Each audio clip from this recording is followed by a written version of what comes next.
Բարև ձեզ։ Այ սուպերստար։ Այո, կներկայանամ։ Բարև ձեզ, եկել եմ իմ տաղանդները ցույց տամ։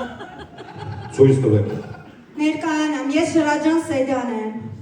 Ժրաջան Սեդա դա ձեր մականոնն է։ Չէ, ապրելակերպս։ Իսկ ավելի լուրջ։ Իսկ ավելի լուրջ ես մատուցող Սեդան եմ, բայց մինչև մատուցող դառնալս սիրողական երգչուհի էի։ Բայց քանի որ տենց մի հատ հարուստ սիրողական չունեի, ստիպված դարձա մատուցողուհի։ Բայց գիտեք, չէ, եթե Սիլվա Հակոբյանի պապայի նման պապա ունենայի, այդ վաղ Արամ աշխարհը կտենար վաղը, սեկայի բարը ծապ։ Իսկ ձեր հայրը ինչով էր զբաղվում։ Իմ հայրս շատ խառը մարդ էր։ Սկզբում տերտեր էր, բայց հետո մանկապարտեզ թալանելու հարցով եկան բռնեցին փիլոնազուր կարեցին։ Խնկիոտով եկան բռնեցին, էլի։ Պապան նստեց,